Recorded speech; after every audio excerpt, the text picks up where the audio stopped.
Hi friends, welcome to Rakhi's wonderland. ഇന്ന് നമുക്ക് ചപ്പാത്തിയുടെ കൂടെയും ഫ്രൈഡ് റൈസിന്റെ കൂടെയും ഒക്കെ കഴിക്കാൻ പറ്റിയ റെസ്റ്റോറൻറ്റ് സ്റ്റൈൽ ചില്ലി പനീർ എങ്ങനെയാണ് തയ്യാറാക്കുന്നതെന്ന് നോക്കാം. അതിനായി ഞാനിവിടെ 200 ഗ്രാം പനീറാണ് എടുത്തിരിക്കുന്നത്. നമുക്ക് ഈ പനീർ ആദ്യം ഒന്ന് മാരിനേറ്റ് ചെയ്ത് വെക്കണം. ഒരു ബൗളിലേക്ക് നമുക്ക് ആദ്യം തന്നെ 1 ടേബിൾ സ്പൂൺ ഇഞ്ചി വെളുത്തുള്ളി ചതച്ചതിട്ട് കൊടുക്കാം. ഇഞ്ചി വെളുത്തുള്ളി പേസ്റ്റ് ചേർത്ത് കൊടുത്താലും മതിയാകും.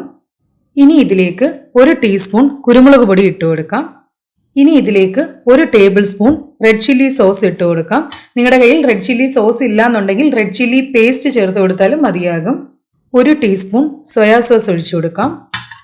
ആവശ്യത്തിന് ഉപ്പിട്ട് കൊടുക്കാം. ഉപ്പ് ചേർക്കുമ്പോൾ സൂക്ഷിക്കണം, കാരണം സോസിലൊക്കെ ഉപ്പുള്ളതാണ്. ഇനി എടുത്തു വെച്ചിരിക്കുന്ന പനീർ ക്യൂബ്സ് കൂടി ഇട്ട് കൊടുത്ത് നന്നായിട്ട് അങ്ങ് മിക്സ് ചെയ്ത് കൊടുക്കാം. പനീറിന്റെ എല്ലാ ഭാഗത്തും നമ്മുടെ ഈ മാരിനേഷൻ പേസ്റ്റ് എത്തണം. ഇപ്പൊ പനീറിന്റെ എല്ലാ സ്ഥലത്തും നമ്മുടെ ഈ മാരിനേഷന്റെ ആ പേസ്റ്റ് എത്തിയിട്ടുണ്ട്. ഇനി നമുക്കിതിലേക്ക് ആവശ്യത്തിന് കോൺഫ്ലോർ ഇട്ട് കൊടുക്കാം. അപ്പോൾ കോൺഫ്ലോർ ചേർത്ത് കൊടുത്ത് നന്നായിട്ട് മിക്സ് ചെയ്തെടുത്തിട്ടുണ്ട്. ഞാനിവിടെ 3 ടേബിൾ സ്പൂൺ കോൺഫ്ലോർ ആണ് ഇട്ട് കൊടുത്തിരിക്കുന്നത്. ഇനി നിങ്ങൾക്ക് സമയം ഉണ്ടെന്നുണ്ടെങ്കിൽ ഇതൊരു 20 മിനിറ്റ് അങ്ങ് മാറ്റി വെക്കാം. അതല്ലാന്നുണ്ടെങ്കിൽ ഇൻസ്റ്റന്റ് ആയിട്ട് തന്നെ ഫ്രൈ ചെയ്തെടുക്കാം. സോ ഞാനിപ്പോൾ 20 മിനിറ്റ് മാറ്റി വെക്കുന്നില്ല, ഇൻസ്റ്റന്റ് ആയിട്ട് തന്നെ ഫ്രൈ ചെയ്തെടുക്കാൻ പോവുകയാണ്. പനീർ ഫ്രൈ ചെയ്യാനായിട്ട് ഞാനിവിടെ ഒരു പാത്രത്തിൽ കുറച്ച് ഓയിൽ ഒഴിച്ചു കൊടുത്തിട്ടുണ്ട്. ഞാനിവിടെ സൺഫ്ലവർ ഓയിലാണ് എടുത്തിരിക്കുന്നത്. ഇതൊരു നാടൻ റെസിപ്പി അല്ല, അതുകൊണ്ട് വെളിച്ചെണ്ണ ഒഴിവാക്കണം. എണ്ണ ചൂടായിട്ടുണ്ട്. നമുക്ക് ഇനി പനീർ ഇട്ട് കൊടുക്കാം. നമുക്കിത് 2 ബാച്ചായിട്ട് അങ്ങ് ഫ്രൈ ചെയ്തെടുക്കാം. ഒരു സൈഡ് ഫ്രൈ ആകുമ്പോഴേക്കും നമ്മളിതൊന്ന് തിരിച്ചിട്ട് കൊടുക്കണം. അപ്പൊ പനീർ ചെറുതായിട്ട് മുരിഞ്ഞു വന്നിട്ടുണ്ട്. ഇത് മതിയാകും. ഇതിന് നമുക്ക് എണ്ണയിൽ നിന്നങ്ങ് മാറ്റാം. ചില്ലി പനീറിന്റെ മസാല തയ്യാറാക്കാനായിട്ട് ഞാൻ ഇവിടെ പനീർ ഫ്രൈ ചെയ്ത അതേ പാത്രം തന്നെയാണ് എടുത്തിരിക്കുന്നത്. പനീർ ഫ്രൈ ചെയ്ത ഓയിൽ തന്നെയാണ് ഞാൻ ഇതിലേക്ക് ഒഴിച്ചു കൊടുത്തിരിക്കുന്നത്. എണ്ണ ചൂടാകുമ്പോഴേക്കും അതിലേക്ക് 1 ടീസ്പൂൺ ഇഞ്ചി ചെറുതായിട്ട് അരിഞ്ഞതും 1 ടീസ്പൂൺ വെളുത്തുള്ളി ചെറുതായിട്ട് അരിഞ്ഞതും ഇട്ട് കൊടുക്കാം.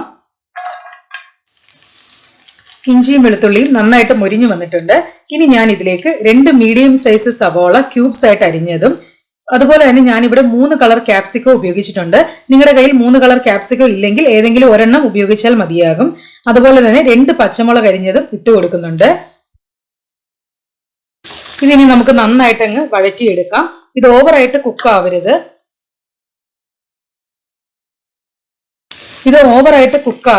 നിങ്ങൾക്കൊക്കെ അറിയാലോ, നമ്മൾ റെസ്റ്റോറൻറ്റിൽ നിന്നൊക്കെ ചില്ലി പനീറൊക്കെ കഴിക്കുമ്പോൾ ആ സവോളയും ക്യാപ്സിക്കവും ഒക്കെ നമുക്ക് നന്നായിട്ട് അങ്ങ് കടിക്കാൻ കിട്ടും.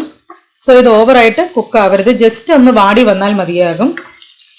പിന്നെ ഇതിൽ ഉപയോഗിച്ചിരിക്കുന്ന പച്ചമുളകിന്റെ എണ്ണമൊക്കെ നിങ്ങളുടെ എരിവിനനുസരിച്ച് മാറ്റം വരുത്തണം. ഞാൻ ഉപയോഗിച്ച പച്ചമുളകിന് അധികം എരിവില്ലാത്തതുകൊണ്ടാണ് ഞാൻ 3 എണ്ണം എടുത്തത്. സവോളയും ക്യാപ്സിക്കവും ചെറുതായിട്ട് വാടി വന്നിട്ടുണ്ട്. ഇനി നമുക്കിതിലേക്ക് ഒരു 1.5 ടീസ്പൂൺ കുരുമുളക് പൊടി ഇട്ട് കൊടുക്കാം. 1/2 ടീസ്പൂൺ കാശ്മീരി മുളക് പൊടി ഇട്ട് കൊടുക്കാം. ഇത് കളറിന് വേണ്ടി മാത്രമാണ് ഞാൻ ഉപയോഗിക്കുന്നത്, വേണ്ടാന്നുണ്ടെങ്കിൽ ഒഴിവാക്കാം. 2 ടേബിൾ സ്പൂൺ ടൊമാറ്റോ സോസ് ഒഴിച്ചു കൊടുക്കുന്നുണ്ട്. 1 ടീസ്പൂൺ റെഡ് ചില്ലി സോസ് ഒഴിച്ചു കൊടുക്കാം. നിങ്ങളുടെ കയ്യിൽ റെഡ് ചില്ലി സോസ് ഇല്ലാന്നുണ്ടെങ്കിൽ ഗ്രീൻ ചില്ലി സോസ് ഒഴിച്ചു കൊടുത്താലും മതിയാകും. 1 ടീസ്പൂൺ സോയാ സോസ് ഒഴിച്ചു കൊടുക്കാം. ഇനി ഇത് നന്നായിട്ട് അങ്ങ് മിക്സ് ചെയ്തെടുക്കാം. ഈ ചേർത്തിരിക്കുന്ന സോസിന്റെ ഒക്കെ അളവ് നിങ്ങളുടെ ഇഷ്ടത്തിനനുസരിച്ച് മാറ്റം വരുത്തണം. ഇനി കുറച്ച് ഉപ്പ് ഇട്ട് കൊടുക്കാം. ഉപ്പ് ചേർക്കുമ്പോൾ സൂക്ഷിക്കണം, നമ്മുടെ സോസിലൊക്കെ ഉപ്പുള്ളതാണ്. ഈ സമയത്ത് കുറച്ച് സ്പ്രിംഗ് ഓണിയനും കൂടി ഇട്ട് കൊടുക്കാം. ബാക്കി നമുക്ക് ലാസ്റ്റ് ഡെക്കറേറ്റ് ചെയ്യാനായിട്ട് ഉപയോഗിക്കാം. ഇനി ഇതിലേക്ക് കുറച്ച് വെള്ളം ഒഴിച്ചു കൊടുക്കാം. ഒരു 1/4 കപ്പ് മുതൽ 1/2 കപ്പ് വരെ വെള്ളം മതിയാകും. ഈ വെള്ളം നന്നായിട്ടൊന്ന് തിളക്കട്ടെ. ഇത് നന്നായിട്ട് തിളച്ചിട്ടുണ്ട്. ഇനി നമുക്ക് ഇതിലേക്ക് കോൺഫ്ലോർ കലക്കിയത് ഒഴിച്ചു കൊടുക്കാം.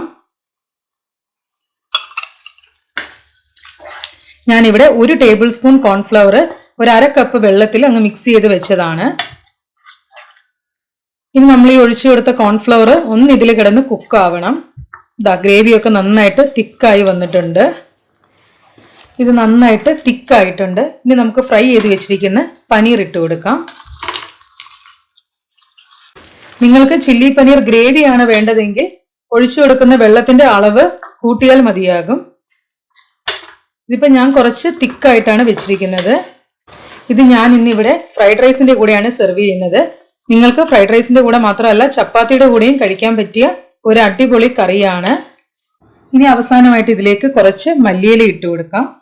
അതുപോലെ തന്നെ കുറച്ച് സ്പ്രിംഗ് ഒണിയൻ ഇട്ട് കൊടുക്കാം. അതുപോലെ തന്നെ കുറച്ച് നല്ലെണ്ണ ഒന്ന് ഒഴിച്ചു കൊടുക്കാം. ആ ചൈനീസ് ഡിഷിന്റെ ആ ഫ്ലേവർ അങ്ങ് കിട്ടാൻ വേണ്ടിയിട്ടാണ് നല്ലെണ്ണ ഒഴിച്ചു കൊടുക്കുന്നത്. അപ്പോൾ നല്ല സിമ്പിൾ ആയിട്ടുള്ള അതേസമയം ടേസ്റ്റി ആയിട്ടുള്ള ചില്ലി പനീർ ഇതാ റെഡി ആയിട്ടുണ്ട്. എല്ലാവരും ഈ റെസിപ്പി ഒന്ന് ട്രൈ ചെയ്ത് നോക്കുക. ഈ വീഡിയോ ഇഷ്ടപ്പെട്ടാൽ ലൈക്ക് ചെയ്യുക. ഈ വീഡിയോ നിങ്ങൾ എല്ലാവർക്കും ഷെയർ ചെയ്ത് കൊടുക്കുക. കൂടാതെ നമ്മുടെ ചാനൽ ആരെങ്കിലും സബ്സ്ക്രൈബ് ചെയ്യാതെയാണ് വീഡിയോ കാണുന്നതെങ്കിൽ പ്ലീസ് ചാനൽ ഒന്ന് സബ്സ്ക്രൈബ് ചെയ്യുക. പിന്നെ സബ്സ്ക്രൈബിന് തൊട്ടടുത്ത് ചെറിയൊരു ബെല്ലൈക്കൺ ഉണ്ട്, അതും ക്ലിക്ക് ചെയ്യാൻ മറക്കരുത്. അപ്പോൾ ഇനി അടുത്തൊരു റെസിപ്പി വീഡിയോ ആയിട്ട് കാണുന്നത് വരെ ബൈ.